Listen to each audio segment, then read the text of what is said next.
El libro más reciente de Josefina Barrón se titula Tincuy y es este. El subtítulo dice: el hombre hace a la tierra. Me hizo recordar el título de un libro muy conocido de Gordon Child, que es Man Makes Himself, ¿no? El hombre se hace a sí mismo. Bueno, en el segmento siguiente, o quizá más adelante en este mismo segmento, estaremos dialogando con Josefina, que es nuestra invitada de hoy. Pero antes, quisiera hacer algunas consideraciones acerca del título primero, ¿no? Dice Josefina que Tincuy significa encuentro, ¿no? Esto es el acto de coincidir en un punto dos o más personas o cosas. También la confluencia de dos ríos, ¿no? Eso se dice Quimpumayo. Tincumayo. Bueno, lo curioso es que hay un equivalente latino de este término quichua, y ese equivalente latino es coitus, ¿no? Que quiere decir exactamente lo que significa tincuy, ¿no? Reunión, encuentro, confluencia, estar una persona o cosa juntamente con otra, ir esa persona o cosa con otra, etcétera, ¿no? La confluencia de dos ríos, o sea, la confluencia fluvial, se dice en latín coitus amnium, ¿no? Ahora, la idea básica es la idea de reunión, de juntamiento, ¿no? Entonces, tanto el tincuy quechua como coitus latino son copulativos, ¿no? O sea, juntan, atan, ligan a una persona o cosa o a más de una. Hoy la palabra coito significa exclusivamente cópula sexual. El latín también tiene este significado, pero no es el más importante. El más importante es el que acabo de mencionar, ¿no? El de encuentro, el de reunión, de juntamiento y confluencia. Sin embargo, quisiera retomar el significado sexual de coito. Vean, hubo en el Cusco, y hay todavía, en cierta medida, aunque se necesitan más investigaciones, una práctica que no es precisamente coital, aun cuando el doctor Luis Eduardo Valcárcel habla del yogamiento con la tierra. Yogar es un verbo anticuado que significa realizar el coito. De los autores peruanos que yo he leído, que son muchos, el único usuario de yogar es el doctor Valcárcel, ¿no? Lo usa 2 veces en su libro muy famoso, Tempestad en los Andes. Esto que refiere Valcárcel sería pues un coito simbólico, ¿no?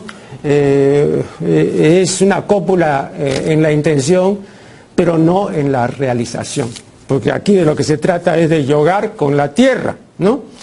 Entonces, claro, eso desde el punto de vista práctico de los hechos no se puede hacer, ¿no?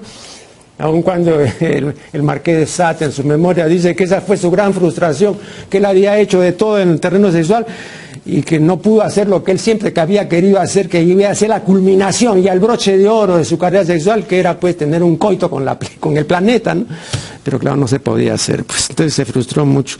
Bien, pero en un sentido simbólico sí. Entonces, claro, ¿cuándo conocí yo Tempestad en los Andes?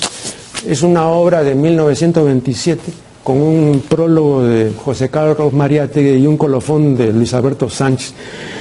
En 1963, Manuel Escorza publicó la segunda edición en su colección Populibros, ¿no? Que es la que tengo aquí, si la cámara toma, esta es la colección Populibros, este es el Tempestad en los Andes de Manuel Escorza, que en su momento alborotó mucho el cotarro, o el cortijo, como dicen los españoles, y se consideró incluso medio subversiva esta obra, ¿no? Bien, ya es una obra que yo ahora he releído y que lo he hecho con beneplácito, ¿no? Acá en la página 37 descubrí un pasaje en el cual no es costumbre fijar la consideración, a pesar de su importancia. El pasaje aludido dice así: después del Intihuata, que es la oración matutina al sol, cuando el Padre Sol ha surgido del Apu Ausancati, que es un nevado que está frente al Cusco, los trabajadores yogan con la tierra, perfume de fecundación impregnan la brisa matinal. Y más adelante, en la página 81, Valcárcel vuelve a usar el verbo yogar, ¿no?, como sinónimo de realizar el coito, o como dice la academia, coitar, ¿no?, que es un verbo que está en el diccionario pero que nadie usa, ¿no? Bueno, ahora, ¿en qué consistía el yogamiento al que se refiere Valcárcel, ¿no?, el yogamiento terrenal? O sea, dice el yogamiento con la tierra, ¿no? O sea, dicho de otra manera, ¿cómo realizaban en el Cusco el coito con la tierra? Bueno, la última frase de este pasaje de Valcárcel, ¿no?, puede sugerir y sugiere un esparcimiento seminal sobre la tierra, lo cual desde luego puede lograrse mediante la masturbación. Pero entonces ya no estaríamos pues ante un caso de coito, sino ante una masturbación. Claro, como no es dable, como no es factible copular sensu estricto pues con la tierra, entonces se simula, se finge que se copula con ella, masturbándose y esparciendo la eyaculación en la tierra. Esta práctica no nos es privativa, es una práctica que ha existido y existe en muchas otras culturas. Tuve que consultar el gran manual de Rinaldo Pellegrini, gran manual, tratado sexológico, perdón, y en la página 425 el autor manifiesta y dice: la masturbación con eyaculación al suelo era considerada por los antiguos como una especie de sagrado matrimonio con la tierra, o sea, técnicamente hablando, hierogamia, ¿no? Matrimonio, ¿no?, entre dioses, entre un semidios, y, en fin, o con la tierra, es una hierogamia. Ahora, informantes muy serios, le paso el dato a Josefina, me aseguran que el yogamiento con la tierra se sigue celebrando en Paucartambo, no sé si en otros sitios, ¿no?, pero en Paucartambo con toda seguridad. Yo no lo he visto de visu, no he ido a las 4 de la mañana pues para ver, pero me dicen que sí, ¿eh? No sé si será verdad esto de la brisa de Valcárcel, pero bueno, el dato es interesante. El 23 del corriente, ese es otro, eso es importante, el 23 del corriente se publicó en el Comercio una crónica titulada La boda de la tierra y el cielo. La boda de la tierra y el cielo, por favor voy a mostrar eso. Acá está, la boda de la tierra y el cielo, vean, la boda de la tierra y el cielo, ¿ya? Hace muy pocos días. Esto en Titicaca, ¿no?, en la isla de Amantani, a más de 4.000 metros de altura.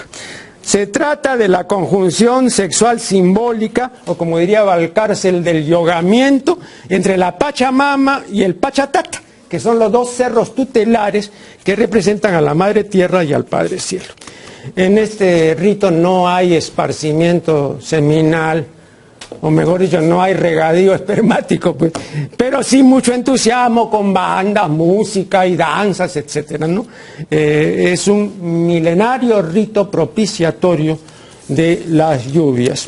Entonces también se sigue practicando, bueno, sería una versión más suave, ¿no?, digamos, ya menos directamente sexual que el yogamiento del que noticia Valcárcel y que ha pasado inadvertido, curiosamente, por todo el mundo que ha leído Tempestad de Luz. Nadie había mencionado eso, ¿no? Y a veces he dicho que va a pasar a la historia de la cultura en este país por haber sido el primero en haber indicado ciertas cosas, o en haber dicho ciertas cosas. No sé si bien o mal, pero el primero sí. No, eso de la primería no me lo quita nadie. Bien, eso simplemente como unas cuantas consideraciones sueltas, que no son directamente, digamos, o sea, que no se conciernen directamente al tema que ha desarrollado y muy bien Josefina en su libro. De modo que después de la siguiente pausa estaremos dialogando con ella.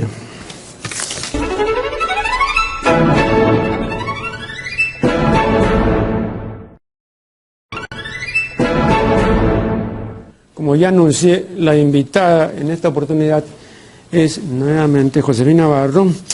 El subtítulo del libro que has publicado dice: El hombre hace a la tierra. ¿Podrías explicar este subtítulo? Gracias, Marco Aurelio, por la invitación primero. Sí, curioso, porque al principio iba a ser la tierra hacia el hombre, ¿no? De repente nos dimos cuenta con Elías Mujica, que es con quien escribí este libro, dialogando con él, que queríamos que sea distinto, queríamos que sea el hombre el que forja la tierra, forges the land, como dicen en inglés. Queríamos que sea el hombre quien convierte o quien determina su destino, ¿no? Quien labra su destino. Entonces le dimos la vuelta a la idea y lo dejamos así: el hombre hacia la tierra. ¿Por qué ese subtítulo, ¿no? Después de Tincuy, que de una forma tan interesante lo has relacionado con el coitus, ¿no? Porque están estos primeros peruanos y estos ya peruanos, ya pertenecientes a la historia peruana, antes de la conquista, que están enfrentados... Antes de la invasión. Antes de la invasión. Que de ahí venimos nosotros, así que en todo caso, parte de la historia, ¿no? Claro. Están enfrentados a su territorio, a un territorio agreste, lleno de desiertos, de montañas, de abismos, de selva espesa, ¿no? Y bueno, ¿por qué justo aquí, en este terreno tan complejo como el peruano, mega diverso, ¿no? Con tantos suelos distintos, se concentran todas las culturas, toda la cultura precolombina de Sudamérica, ¿no? Qué curioso. Pues, quizás el ingenio es el hombre, pues. Y quizás el hombre labra su destino, como bien lo dijiste tú, ¿no? Entonces, lo que quisimos fue esbozar en las páginas de un libro muy ligero qué había hecho el hombre para poder convertir la dificultad en un beneficio en un país como este, ¿no? Si tienes laderas en las montañas y no tienes terreno plano para poder sembrar y tienes que comer, pues conviertes esas laderas empinadas de las montañas en ganadería para poder aprovechar ese suelo, ¿no? Si tienes desiertos en la costa y necesitas ampliar los valles, tienes que recoger el agua de la napa freática o traerla y ampliar los valles para poder tener más cultivos. Si tienes la puna, con esos cambios térmicos, cambios de temperatura de los -0 a los 35 grados en un solo día, entonces eso te da para deshidratar la papa, para secar la carne de la llama y poder guardarla en una alforja y poder caminar y poder proyectarte mucho más allá del día, ¿no? Y poder pensar en otros asuntos más allá de la sobrevivencia. Entonces, muchas gestiones racionales se desarrollan en un territorio como el peruano, que justamente protagonizadas por el hombre de este lugar, ¿no? Que llamamos Perú ahora, ¿no? Pero que hace miles de años pues era simplemente un lugar distinto.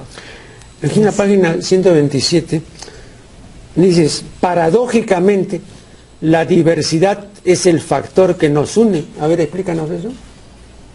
Pues sí, somos un país de países, ¿no? Somos una especie de caleidoscopio en permanente movimiento. ¿Sabes por qué yo preguntaba esto? Porque, por ejemplo, yo me pregunto y digo, bueno, ¿qué factor me une a mí con los suros, por ejemplo, para decir algo, ¿no? A eso me refiero, o sea que esta diversidad también es la diversidad étnica, ¿no? No solamente es la diversidad, digamos, de los frutos. Es que la diversidad comienza con la naturaleza y termina en el hombre, ¿no? Claro. O sea, definitivamente, si vamos a tener un país fragmentado, lleno de territorios diferentes, lleno de suelos distintos y de climas distintos, vamos a tener de todas maneras etnias distintas, ¿no? Y eso nos une políticamente porque somos un país, nada más, porque en realidad podríamos ser muchos países dentro de uno, muchos estados, muchas naciones, ¿no? Y yo lo decía paradójicamente, hablando políticamente nada más, ¿no? Ah, claro, no estaba especificado. Claro. Pero solamente políticamente. Sí, pues, sentimiento de país, pero en realidad pues tú le preguntas a un muro de dónde es él te va a decir de la isla tal, ¿no? Fíjate, yo hace muchos años, en 1992, en una entrevista que le hice a Beatriz Boza, cuando ella dirigía PROMPERÚ, ella fue una de las primeras, o la primera, no sé bien, en hablar de la marca Perú, ¿no? Entonces todo tenía que ser con la marca Perú, y hay que vender la marca Perú así como se puede vender la marca Coca-Cola o algo así, ¿no es cierto? Don Neto Velarde decía, a este paso vamos a salir en la corrida de toros, con el toro que diga, tome Coca-Cola. A eso, ¿no? O sea, vender una marca, ¿no? Pero yo lo veía como un enfoque exclusivamente turístico, ¿no? O sea, ¿tú crees que hay una marca Perú? Cuando se habla ahora cada rato de la marca Perú, ¿no? Hace como, digamos, el ceviche, ¿no? El otro día hicieron una encuesta entre los conocedores, entre comillas, muy chistoso. El 80% dijo que el plato más representativo del Perú es el ceviche. Bueno, sí. Fíjate, nosotros vamos a un certamen internacional de gastronomía con el ceviche y salimos últimos, pero no es cierto, porque el ceviche es un plato de pescadores, marineros, gente de puerto, pero no es un plato de gourmet, nada, ¿no? Entonces, y sin embargo, 80%, y lo mismo a la población le encanta el ceviche, que el ceviche es una maravilla. Es el plato bandera, definitivamente. Pero con eso no vamos a ningún sitio, ¿no? Con toda sinceridad, pues es un plato primario, ¿no? Yo no digo que sea, que deje de ser rico, apetitoso, no me refiero a eso. Me refiero a que en un certamen donde nosotros nos vanagloriamos tanto de que la culinaria, o como mal llaman aquí la gastronomía, es fabulosa, pero si el 80% de la gente que come prefiere el ceviche, entonces ahí hay que dudar. Desvíanos del tema un ratito. ¿Qué plato pondrías tú en ese primer lugar? Pero bueno, así que... A ver, pues... Tú siempre me preguntas cosas así, pero yo nunca te pregunto nada a ti. ¿Qué plato pondrías tú ahí? No, yo no, así, algo, digamos, que pueda competir ya pues con la cocina francesa o... bien difícil, o sea, no, estamos en nivel con la cocina china, por ejemplo, no es, son mucho tiempo ya de diferencia, me refiero yo a, no, yo no pondría ningún plato, o sea, como representativo. Yeah. Yo me daba esta noticia simplemente porque es el gusto general, digamos, con el que se traduce, digamos, una realidad. Un sentimiento de marca, ¿no? Es un sentimiento de marca, pero yo repito, si nosotros vamos a un certamen internacional con el ceviche, ¿no? Ni de repente ni nos aceptan, hermano, si no ceviche, anda a comer, nomás amo, pero no, pues. Quizás con el pisco sí, o el ceviche no. Bueno, no sé, bueno, pero volviendo al tema. Ya, volviendo al tema. Bueno, un país es una empresa, más allá de un sentimiento, ¿no? Y más allá de una limitación de terreno y una organización de grupos, un país es una empresa que se vende y se tiene que marketear. Es una palabra horrible esa, ¿no? Pero se usa muchísimo, ¿no? Se tiene que comercializar. ¿De cuándo lo ves así? ¿Hace poco? ¿No? Así lo vemos los peruanos ahora, ¿no? Ahora, claro, es una fiebre, ¿no? Hoy en día, obviamente. Es igual pasa con Colombia, pura pasión, ¿no? O con Brasil. Colombia creo que es el riesgo que te quieras quedar. Cada país ahora tiene su slogan, ¿no? Y bueno, ahora como estamos en una era totalmente consumista, ¿no? Y comercializable, todo es comercializable. Pero usted está país por encima también, de eso, pues no me venga. Pues usted no, pero tú me estás preguntando, claro. Estás preguntando si existe una marca país, definitivamente la existe, pues, ¿no? O sea, ahora, para vender las cosas de aquí. Para atraer, ¿no? Claro. Es que depende también cómo uno lo enfoque. Porque una cosa es vender, que suena como a prostituir también lo que es el sentido patrio, el símbolo patrio, el territorio. Y otra cosa muy diferente es hacerse ver para atraer inversionistas, para atraer turistas, para atraer bienestar, ¿no? Y para forjar también desarrollo. Entonces, el asunto se puede enfocar de una forma negativa y una forma positiva, ¿no? Yo lo enfoco desde el punto de vista positivo, ¿no? Yo no diría entonces vender la marca país, sería promover las riquezas de mi país. En todo caso, esa sería la diferencia, ¿no? Mostrar cómo vivimos, cómo pensamos algunos de nosotros, porque todos pensamos diferentes. Eso es lo bonito de este país también. No estoy tan seguro de eso, pero bueno. A ver, continúa. Es que un uro no va a pensar igual que un quechua. O que un Xelha, o que un Ashaninka, o que un criollazo de Chiclayo, ¿no? Viven en entornos totalmente distintos, rodeados de diferentes estímulos, ¿no? No, yo no. Cuando dijiste eso, yo estaba pensando en el mundo supuestamente mal llamado civilizado, ¿no? Estaba pensando en eso. Y entonces, en ese sentido, ahí sí estamos en un igualitarismo... Sí, ahí en ese mundo civilizado es donde todo el mundo dice que el ceviche es el plato bandera, ¿no? Yo también soy como tú, estoy de acuerdo en que no es el plato bandera peruano. No. No.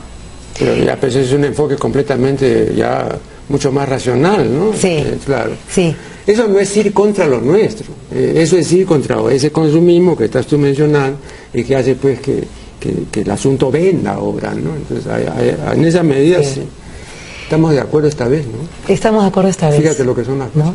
Y lo que me gustaba del Tincuy, que tanto hablaste tú al principio del programa, es que justamente también tenía esa cuestión, no sé si llamarla atávica, porque me da un poco de miedo el término, ¿no? Esa cuestión ligada mejor dicho, relacionada al ser humano como un ser orgánico, ¿no? Que pertenece a la tierra, ¿no? Que fertiliza la tierra. Eso de yogar, está bien eso. Por eso de yogamiento me encanta, sí, ¿no? Está bien el yogamiento. Porque efectivamente, pues eso es lo que hace este hombre, este poblador, hombre, entiéndase por poblador, hombre, mujer, al llegar a esta tierra y comenzar a observar los diferentes climas, las estaciones, los cursos de agua, los ciclos, ¿no? Y comienza justamente a yogar, comienza a enamorarse de la tierra, comienza a yogar con ella, de una forma muy simbólica, ¿no? Obviamente, comienza a transformarla, ¿no? Bueno, Para su pero propio bienestar. Miles de años, ¿no? Claro. Es un libro muy poético en el sentido Antonio Brac, ¿no? Que es uno de los mayores entusiasmos de la biodiversidad, ¿no? Es también, ¿no? Como tú sabes muy bien, una persona seria y veraz, ¿no? Y dice por eso en la página 21 de su libro Ecología, por si acaso lo he traído por aquí, acá está Ecología, dice lo siguiente: los ecosistemas semiáridos de las vertientes occidentales andinas, de la Puna y finalmente del desierto costero, se encuentran entre los ecosistemas menos diversos del Perú. De hecho, nuestro desierto, que es uno de los más secos del mundo, se halla entre las zonas con menor número de organismos vivientes del globo. O sea, frente a eso, ¿cómo se podría aplicar eso de que el hombre hace a la tierra como el hombre hace al desierto? Bueno, qué paradoja, ¿no? Perdón, qué me están contraste. indicando que después explican la paradoja. Vamos a hacer acá un primer corte, Ya, okay. porque nos estamos cansando.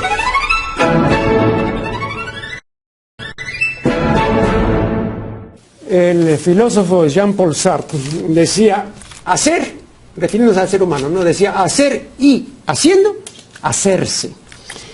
Ahora, si esto lo dijéramos de Juan o de María, ¿estaríamos diciendo la verdad? Yo creo que en general no, porque la mayor parte de los seres humanos, en un 80%, ya está hecho, ya, o viene hecho. De modo que tenemos un 20 o 25% que está por hacerse, ¿no? Y yo creo que no hay que ser determinista, ¿no? Para pensar así, ¿no? Yo creo que los elementos de programación genética, o lo que yo llamo los elementos de fábrica, son muchos, los elementos constitucionales, ¿no? Y entonces es cada vez más cierto que genio y figura hasta la sepultura, ¿no? Entonces por eso hacerse es ir contra una constitución, es ir contra un programa genético, es ir contra muchas cosas. Yo no digo que no pueda hacerse ni que no pueda irse. Lo que digo es cuántos están suficientemente motivados y dispuestos a ese cambio. ¿Cuáles son los pensamientos de Josefina Barrón al respecto? Bueno, voy a vincular lo que acabas de decir con la pregunta que me hiciste antes de terminar el segmento, que es, Brac habla de los desiertos, de la costa peruana. Claro, por supuesto, sí. ¿No? Sí. Vamos a vincular las dos ideas, ¿no? ¿Y cómo podemos ser un país megadiverso? Tenemos ese desierto, que es lo más seco que hay en el planeta prácticamente, ¿no? Uno de los ambientes más secos. Pues al lado de ese desierto, esta montaña maravillosa, esta cadena de montañas, otras cadenas de montañas andinas, y al lado de esa cadena de montañas están todo junto esta Amazonía maravillosa, llena de vida, ¿no? Por eso que nos ubicamos en muchos en muchos momentos en el primer puesto, ¿no? Creo que en mariposas, en orquídeas, en árboles, en tipos de plantas medicinales. Tenemos un montón de primeros hasta los quintos lugares en el mundo de biodiversidad, ¿no? De especies, fauna y flora. Bien, haciendo pues si el desierto es seco y el hombre vive en el desierto, el hombre hace y se hace, ¿no? ¿Cómo hace? Por eso llamaste Desiertos Vivos. Así es. Tu libro. Claro. Anterior, un libro, ¿no? Justamente, ¿no?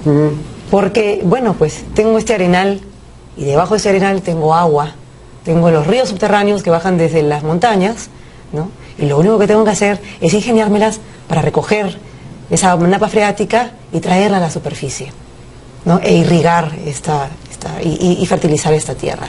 Se saca el guano de las islas, se recoge el agua del subsuelo, ¿no? Se observa en qué momentos llega el agua, se forman estos puquios, como los nazcas, por ejemplo, ¿no?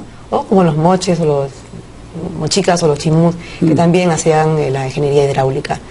Y se va justamente enriqueciendo todos estos valles, ¿no? Estos 53 ríos de la costa. Y se van ampliando estos valles, sobre todo en el norte, ¿no? Y eso es justamente años de observación, años de hacerse, años de forjar, ¿no? Que dan como resultado estos conocimientos hidráulicos que hasta ahora sirven de inspiración pues a Chavimochi, a Olmos, a todos estos megaproyectos peruanos, ¿no? Entonces, no sé si tendremos el 80% de de nosotros, de nuestro ser, ya predeterminados antes de nacer y el 20% por trabajarse, pero en todo caso ese 20% es muy importante también, ¿no? Y en ese 80% está justamente la programación de para qué sirve uno cuando viene a la vida, ¿no? ¿Qué talento tiene, qué virtud tiene uno, qué condición tiene uno cuando viene a la vida, ¿no? ¿Qué vas a poder tú aportar? Entonces, bueno. Claro. No, yo decía porque pasado un cierto número de años, muy pocos años, es más difícil emprender los cambios, ¿no? Hace algunas semanas estuvo acá Josie Díez Canseco, a quien entrevisté, que es una reconocida astróloga y adivina. Bueno, y ahora está muy preocupada con el problema de la niñez y, en fin, está aportando también en ese terreno. Yo le dije, según las investigaciones más importantes que se han hecho sobre el cerebro, de todos los órganos de la economía animal, el cerebro es el que se desarrolla más rápido. Y entonces tienes esta situación que es única. A los 3 años ya está desarrollado el 80% de tu cerebro. Y el 20% que falta se desarrolla en los siguientes años, hasta tener 20. O sea, muy lentamente ya tú completas el 20%. Pero en 3 años, cuando tienes un estómago que corresponde a 3 años, un corazón, tienes un cerebro que no corresponde a 3 años, sino a 17 años o a 15. Entonces, imagínate tú una niñez mal alimentada, desprotegida, con enfermedad, etcétera, sin asistencia.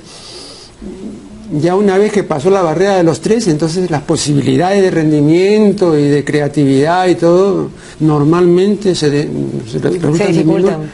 O se dificultan, sí, ¿no? Claro. Pero eso es cierto. Claro. Y eso lo ve uno en los Andes, muchísimo. Ya si regresamos al libro, por ejemplo, ¿no? Porque no habrá desnutrición, pero hay malnutrición. Faltan ciertos alimentos básicos, ¿no? Ciertos elementos que el cuerpo necesita para poder desarrollarse y el cerebro también. Entonces, ves a los niños malnutridos, ¿no? Y después eso repercute en la educación peruana. Por eso que es tan importante no solamente poner un buen colegio en el lugar, sino todo tipo de estímulos, ¿no? El otro día el psicólogo Bernardo Albo me obsequió un libro de Andrés Oppenheimer que se titula exclamativamente "Basta de historias". Y entonces, en resumidas cuentas, el señor Oppenheimer dice que ahora la gran inversión es en educación, ¿no? Y la gran carrera que debiéramos todos seguir es lo que concierne a la tecnología, a la economía, a toda la parte de conocimiento, pero aplicada a la ciencia, etcétera, ¿no? Y que no estamos pues perdiendo tiempo con la cuestión de filosofía y no, pero un momentito. Y pone una serie de cuadros y de ejemplos, ¿no? de los países más desarrollados que pues han dado un impulso extraordinario, ¿no? a la técnica y a la ciencia, ¿no? Y que estamos aquí en Latinoamérica, pues seguimos pensando en la filosofía, en la literatura y todo, y que bueno, eso es causa de que estemos rezagadísimos, ¿no? Bien. Yo le mandé un correo electrónico luego de haber leído este libro, que fue un poco difícil porque el señor Oppenheimer escribió un castellano penoso, pero bueno, lo leí. Entonces leí bueno, que esa es la propuesta de lo que Herbert Marcuse llamaba el hombre unidimensional. Sí, o sea, estos señores no saben todavía y están averiguando si humanidades se escribe con H o sin H. Para ellos se escribe sin H. Bueno, yo un día, no sé si tú tuviste oportunidad, vi al señor Oppenheimer en un programa que fue la excepción de la regla, porque normalmente él entrevista empresarios, a políticos, pero este fue la excepción de la regla. Y entrevistó a un artista, al pintor colombiano Fernando Botero, ¿no? Que es un gran representante, ¿no? del expresionismo figurativo. Y famosas gordas que están pues repartidas por todo el mundo, y el señor ha ganado millones, etc. Bueno, no te miento, Josefina, no sé si tuviste oportunidad de ver el programa, pero la entrevista fue terrible porque reveló que en materia de arte el señor Oppenheimer es de una indigencia trágica, ¿no? Y no sabía preguntar nada, y no sabía nada de nada. Yo digo, bueno, suma esto, no sé si has tenido ocasión, seguramente sí, porque es una persona internacional, de ver las entrevistas al señor Carlos Slim, por ejemplo, sí, que claro. al señor Gates. Es de una elementalidad así, pero así llamativa, ¿no? Entonces yo digo, aquí hay una incongruencia tremenda, ¿no? Estos son paradigmas. Este es el problema, no es que simplemente es un supermillonario, no, es lo que la gente desearía hacer y se pone como un paradigma. Eso me parece a mí peligrosísimo, porque entonces estás aspirando. Un día salió un aviso comercial y a la fotografía del señor Gates sentado en un banco y decían arriba, ¿qué estudió este hombre? Y abajo, nada. Y vean ustedes, tiene $50.000 millones. Eso me parece bien bravo, ¿no? Pero hay que entender, ¿has leído Hombres y Engranajes de Sábato? Sí, bueno, pero es una obra antigua, claro. Antigua, pero igual, ¿no? Sí. Reveladora también. Ah, sí, sí, sí. Hay que entender qué significa para Oppenheimer educación y qué significa para mucha gente educación, ¿no? Porque es un término que se ha manipulado muchísimo también y se manosea muchísimo, ¿no? Educación también puede significar competitividad académica y empresarial, ¿no? Que eso es seguramente lo que piensa el señor Oppenheimer de educación, ¿no? ¿Cómo hago para que este elemento de la sociedad, este código, este ser humano que nace, que tiene su número, su identificación, sirva en la sociedad, produzca, sea productivo? No, pero la palabra de él clave es éxito. Ya, pues. Eso es lo que no solamente de él, perdón, esto es cuestión de los gobiernos, porque todos ahora no tienen que hacer ciudadanos con éxito. Ah, claro. Claro. Porque como tú hablas, estamos en una época de ya no de la meritocracia, sino de la exitocracia, que es diferente. Claro. ¿No? Entonces, sí, pues es muy fácil presionar a un niño desde que tiene 2 años, ¿ah? Porque los niños ahora, a los 2 años, 3 años, ya están estresados en el nido. Porque tienen que funcionar de todas maneras como el sistema les pide que funcione y tienen que hacer ciertas cosas. A ver, cuente eso, no conocí. Es que lo ves de todas maneras, ¿no? Ya a los 3 años tienes que haber ido al nido. Tienes que estar en el nido. A los 4 tienes que estar en el preescolar. A los 5 tienes que estar en el escolar. Y así en adelante, ¿no? Y la competitividad es bárbara, ¿no? Y como tú dices, pues, el arte, la filosofía, la música, todas las artes humanas, pues, humanidades, no se contemplan, porque no dan dinero. Ahora, claro, si eres botero y has ganado muchos millones con tu arte, entonces sí puedes salir en un programa como este, ¿no? Pero si eres un Juan Javier Salazar, por ejemplo, que es este artista peruano, para mí tan bueno, ¿no? Nadie te va a voltear a mirar así nomás, pues. Claro. A pesar de que tienes mucho que decir en tu arte y también como persona, ¿no? Como elemento de la sociedad. Entonces, sí, estamos en una época, Lipovetsky también la llama... no sé, la era del vacío. La era del vacío, ¿no? Pero dime una cosa, pero es irreversible, ¿no? Yo lo veo irreversible, no sé cómo se puede revertir esto. ¿Eres optimista? Hemos tenido un renacimiento, hemos tenido otro renacimiento diferente al anterior, tendremos otro renacimiento. ¿Tú crees? Yo creo que en algún momento el ser humano, yo no creo que nos vayamos a extinguir así nomás. Iremos a mutar, iremos a cambiar, seremos un Homo sapiens pre-Homo algo más. ¿no? ¿Sí? Yo soy optimista. Así, ¿no? Así como hemos sido Homo ludens, Homo erectus, pitecántropos, algo más seremos, ¿no? Sí, ¿no? Entonces llegará el momento en que nosotros mutemos y regresemos, ojalá, ¿no? A aquella humanidad, a la sensibilidad y no solamente pues a la exitocracia, ¿no? Un segundo, ¿hay un segmento más o debo concluir aquí, por favor? ¿Hay un segmento más? Entonces vamos a hacer acá una pequeña interrupción y ya volveremos.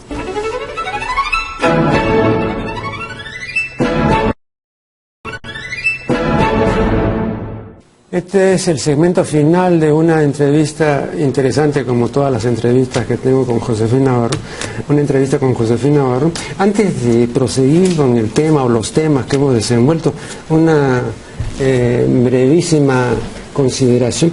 El otro día estaba viendo en otro canal un programa de carácter empresarial, ¿no? Donde siempre invitan a gerentes y a empresarios y a hombres exitosos, etc. Bueno, brevemente, invitaron al gerente de la Coca-Cola. Entonces le hicieron las preguntas de que cuánto está creciendo, de que cuántas botellas toman de Coca-Cola, etcétera, ¿no? Que cada vez crece más la Coca-Cola. Y cada 2 minutos pasaban una secuencia, ¿no? Digamos, gente en diferentes ambientes tomando Coca-Cola, ¿no? En la playa, en el camino, en el trabajo, todo, ¿no? Cada 2 minutos, ¿no? Es decir, era una propaganda así desembosada, ¿no? Así frontal, ¿no? Bueno, pero después pasa esto, y eso quería yo ponerlo a consideración. Le hice una serie de preguntas pertinentes desde el punto de vista de un empresario, ¿no? Pero no le hice una pregunta elemental y fundamental, que yo, con toda sinceridad, se le habría... Y es una pregunta de lo más inocente. Sobre todo para quienes ya peinamos canas, ¿no? Todos los que ya peinamos canas y que hemos tomado la Coca-Cola de los años 1950 para arriba, en la década del 50, en la década siguiente y todo, todos a una podemos decir que la de antes era mejor. Todos a una. Y no solamente con la Coca-Cola. Yo recuerdo cuando el señor Hugh Hefner, que es el dueño de Playboy, hacía Playboy, él tenía su Pepsi-Cola al lado y decía, si no fuera por la Pepsi no podría ser Playboy. Ahora no lo podría decir. El señor Hefner vive. No podría tomar ahora Pepsi-Cola. Y se acaba de casar nuevamente. Claro, y no podría tomar Pepsi-Cola porque no es la Pepsi-Cola de los años 70. ¿Y por qué no se dijo eso? Porque ese es un hecho así, pero patente, de que no es igual. No puede pues, equivocarse todo el mundo de usuarios, ¿no? Pero claro, no conviene hacer esa pregunta. No conviene y además de eso la memoria es corta. No, pero las no, nuevas generaciones ya no prueban la Coca-Cola de antes. No, pero están las viejas para dar el testimonio, pues están las viejas para decir, oye, fíjate, compadre, esto no, pues. Así como ahora hay gente que dice, no, es el lomo saltado que están haciendo, no, lomo saltado no es mi tiempo. Bueno, igual. Pues, igual, todo claro. Pasado fue mejor, según... Pero en este caso es la verdad, ¿no? Es la verdad. Y acuérdate que ahora también está el plástico, ¿no? De por medio, sí. Que malogra todo, ¿no? No, y sobre todo que no hay ningún control de calidad. No hay ningún control de calidad. El otro día estuve aquí con Carmen María Penilla, que es una gran estudiosa de arqueas y todo, y fuera de cámara estábamos diciendo que como yo consumo todos los días 2 clases de galletas, la galleta de coco y la galleta de soda. Y me doy cuenta inmediatamente, porque soy consumidor hace muchos años, de que cuando hay una galleta que está mal, que ya se pasó, que no está lo suficientemente crocante y todo. Y eso sorprendía. ¿Cómo puede distinguir eso de negri? Pero claro, yo no me doy cuenta, salvo porque que esté oliendo mal, ¿no? Es que no hay control de calidad, señora. Acuérdate que se multiplican los productos. Entonces ya no es el placer de una Coca-Cola con sus hielos, sentado, calmado. Es en el carro, con el calor, es en caminando. Es una botella con algo adentro que es oscuro, marrón y tiene gas, ¿no? Y que te va a levantar de alguna manera. Y ya no es el rito de la Coca-Cola, ¿no? Por eso. Como era en otros tiempos. No, pero lo que yo digo es un comunicador social. Está en la obligación, ¿no? De hacer que, aunque sea un segmento de la teleaudiencia, despierte y diga, oye, compadre, abre pues un poquito, ¿no? Las entendederas y eso que te estás metiendo, no es pues lo que era antes, ¿no? Y entonces por lo menos discierne, separa, contempla, aquilata, pero no lo hace. ¿Cuántos comunicadores sociales tenemos en el Perú? Así esa es otra pregunta. Esa es otra pregunta. ¿No? Sí, como la de la Coca-Cola, ¿no? Claro, la del millón. No, pero esto es general. Yo ponía este caso porque lo he visto muy recientemente, ¿no? Y fíjate, ojo, el señor que hace ese programa y todo, inicialmente me cae bien, porque es un señor correcto, atildado, entendido en lo suyo, ¿no? hasta simpático, ¿no? O sea, yo no tengo nada contra él, de repente es una excelente persona, pero está cumpliendo un papel. Entonces no está defendiendo al usuario, no está hablando por toda una cantidad de gente que no sabe distinguir. Entonces, si usted invita al dueño, puede la firma, o al gerente, o al más, entonces se le está haciendo el juego a la firma, pues, pero no a los que le toman, pues, en la bebida, ¿no? Bueno, ya, y la bebida, para ti, pues, y para mucha otra gente que peina canas, era la bebida, la Coca-Cola, sí, ¿no? Pero ahora, como te digo, para nosotros las nuevas generaciones, es una bebida más. No, pero no creo no, que es enorme, es un clásico. Usted no se incluya, pues. No, es un clásico. Para nueva generación, no, pero no te incluya, pues, porque tú sí distingues. Ah, bueno, yo puedo distinguir, claro. Pero la Coca-Cola me parece, como te digo, ya no tiene ¿cómo te puedo decir? Ese caché, claro. ¿no? esa cosa rica y efervescente, refrescante y única, y única que podía tener en otros. Es más, y a mí mi empleada me decía que, por ejemplo, y ella recuerda perfectamente que hace solo 15 años el 7-Up de hace 15 años no se puede comparar con el de ahora. Yo no sé, en eso sí, no tengo opinión porque no tomo 7-Up. Pero ella me decía, no tiene nada que ver el de hace 15 años con el de ahora. Nada. Tú entras al escaparate de un centro comercial, de un mercado, de un supermercado americano, y sales con distemper. Te juro. Porque ya no sabes qué cosa escoger. Porque Coca-Colas hay miles de Coca-Colas, todas diferentes, de todas las marcas, con el mismo color. Y 7-Ups también. Y ahora entras tú a un Grifo en el Perú o a un supermercado peruano y tienes una cantidad de iced tea, de light, not light, de no sé qué. Es una cosa que ya no quieres ni salir de tu casa, ¿ves? A mí me pasa eso. Vas por la carretera sur, ¿no? Rumbo a Paracas, por ejemplo, y la primera hora es una tanda de comerciales, cada uno de 5 segundos o de 3 segundos, que te vienen a perturbar el viaje, ¿no? Entonces, sí, estamos en una era idiotizante, donde se te presiona para que compres. No, pero hay gente, pues, hay gente que discierne. Josefina Barrón no está incluida en ese grupo, no, a eso me refiero. Espero que no. No, de hecho yo no me imagino está, que no. Pues, no. Pero entonces hay que rescatar a ese grupo que no está idiotizado, porque ya el resto no distingue, pues, ¿no? Y no solamente en ese campo, ¿no? En cualquier otro campo. En todo campo. ¿No? Acabamos de ver también el libro electrónico, ¿no? Entonces ahora ya estos libros ya no, pues, ¿por qué? Porque ahora ya, ¿no? Electrónico. Sí, serán romanticismos sí, del pasado. No, pero yo veo que estas cosas no tienen ya regreso.